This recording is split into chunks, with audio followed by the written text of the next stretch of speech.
Eureka phonics ఛానల్కు స్వాగతం. ఈరోజు మనం వారాహి నవరాత్రుల గురించి తెలుసుకుందాం.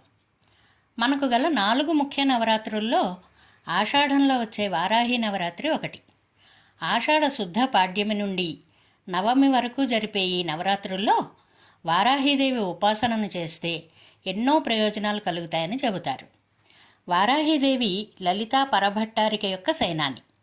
లలితాదేవి యొక్క రథ గజ తురగ సైన్య బలాలన్నీ వారాహి యొక్క అధీనంలో ఉంటాయి.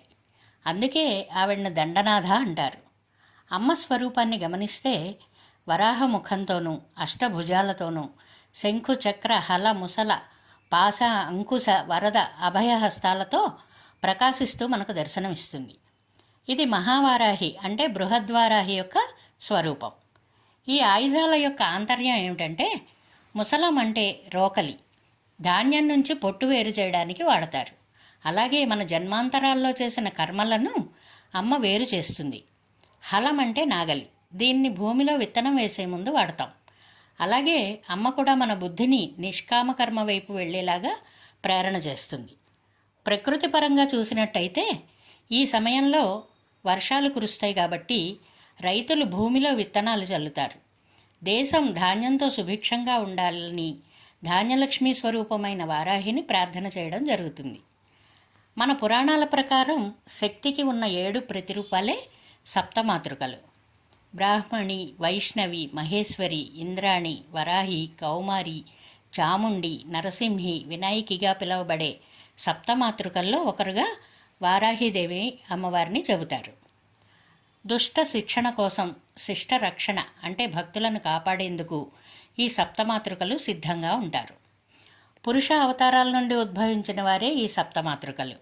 బ్రహ్మ నుండి బ్రాహ్మణి, విష్ణువు నుండి వైష్ణవి, పరమేశ్వరు నుండి మహేశ్వరి, ఇంద్రుని నుండి ఇంద్రాణి, వరాహావతారం నుండి వరాహి, స్కంద నుండి కౌమారి, నరసింహావతారం నుండి నరసింహి, వినాయకుని నుండి వినాయకి అనే సప్తమాతృకలుగా ఉద్భవించారు.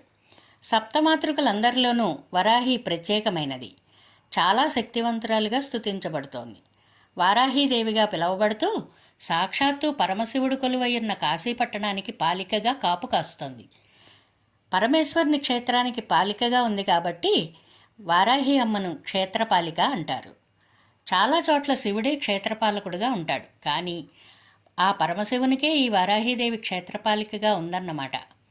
కాశీపట్టణానికే కాదు, తంజావూరు బృహదీశ్వరాలయానికి కూడా ఈ వారాహిమాత క్షేత్రపాలికగా కాపలా కాస్తోందట. తంజావూరు బృహదీశ్వరాలయంలో ఈ అమ్మవారికి ప్రత్యేకంగా ఓ ఆలయం ఉంది. ఆ ఆలయంలో అమ్మ నల్లని రాతితో వరాహ ముఖంతో నిండుగా ఉగ్రరూపంలో దర్శనమిస్తుంది. ఆ రూపాన్ని చూడాలంటే నిజంగా పెట్టి పుట్టాలన్నట్టుగా ఉంటుంది. కాశీనగరంలో అయితే నీలిరంగులో దర్శనమిస్తుంది.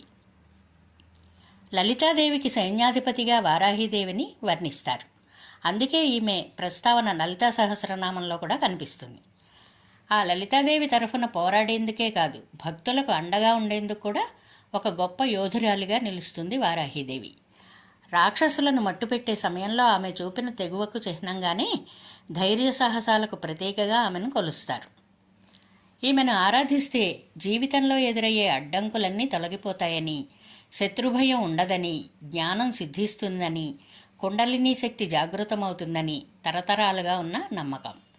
వారాహీదేవి వరాహ రూపంలోనే 6 చేతులు, శంఖు సుదర్శన చక్రాలతో, శిరస్సుపై చంద్రవంకతో ప్రశాంతంగా దర్శనమిస్తుంది. పరాశక్తిలోని సౌమ్యం శ్యామల అయితే ఉగ్రం వారాహి. అమ్మ ఉగ్రంగా కనబడినప్పటికీ బిడ్డలను కంటికి రెప్పలా కాపాడే కన్నతల్లి.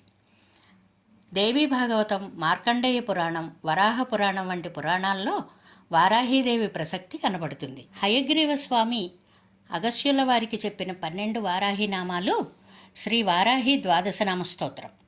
అతి శక్తివంతమైన వారాహి నామాలు చదవడం వల్ల అఖండ ఐశ్వర్య ప్రాప్తి కలుగుతుంది. ఈ వారాహి ద్వాదశనామ స్తోత్రం చూద్దామా.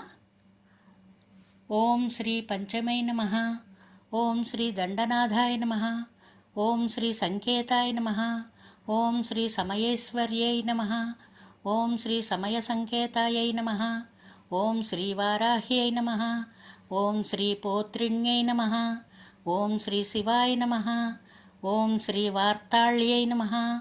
ఓం శ్రీ మహాసేనాయ నమః. ఓం శ్రీ ఆజ్ఞాచక్రేశ్వర్యై నమః. ఓం శ్రీ అరిఘ్యై నమః. వారాహి దీక్ష తీసుకున్నవారు ఆలయాల్లో వారాహి నవరాత్రులు 9 రోజులు బ్రహ్మచర్యంతో నియమనిష్టలతో అమ్మని పూజించి కొలుస్తారు. అర్చనలు, అభిషేకాలు, హోమాలు నిర్వహిస్తారు. కుంకుమార్చన, లక్ష పసుపు కొమ్ముల అర్చన, లక్ష పుష్పార్చన జరుపుతారు. దీక్ష తీసుకోలేని వారు అమ్మను తలుచుకున్నా చాలు, అండగా నిలుస్తుంది. గుడికి కూడా వెళ్ళే సమయం లేకపోతే సాయంత్రం పూట ఈ నవరాత్రులు 9 రోజులు వారాహీదేవి ఫోటోను మందిరంలో ఉంచి గంధ పుష్పాదులతోనూ ధూపదీప నైవేద్యాలతోనూ అర్చించి వారాహీదేవి మూలమంత్రాలను, ద్వాదశనామ స్తోత్రాన్ని, వారాహి కవచం, అష్టోత్తరాలను పఠించి వడపప్పు పానకం నివేదన చేస్తే సకల జయాలు సిద్ధిస్తాయన్నది భక్తులకు అనుభవమయ్యే నిజమైన విషయం. వారాహీదేవి నైవేద్యానికి వడపప్పు పానకం ప్రత్యేకం అన్నమాట. వారాహీదేవిని కొలిస్తే భూమి తగాదాలు, కోర్టు గొడవలు, ఆస్తి నష్టాలు, అప్పులు, దృష్టి దోషాలు, ప్రతికూల శక్తులు అన్నీ పటాపంచలై అమ్మ మనకు ఒక కవచంలా నిలబడి మనలను ఆయురారోగ్యాలతో కాపాడుతుంది. హైదరాబాదులోని దిల్సుఖ్ నగర్, కొత్తపేట, రామకృష్ణాపురం మొదటి వీధిలో శ్రీ వారాహీదేవి, శ్రీ ప్రత్యంగిరా పరమేశ్వరీదేవి సహిత శరభేశ్వర స్వామి కొలువైయున్నారు. ప్రత్యంగిరాదేవిని పూలమాలలతో పాటు నిమ్మకాయల మాలలు, పసుపు కొమ్ముల మాలలు, ఎండుమిరపకాయల మాలలతో అలంకరిస్తారు. ప్రత్యంగిరాదేవి భద్రకాళి అవతారమని చెబుతారు.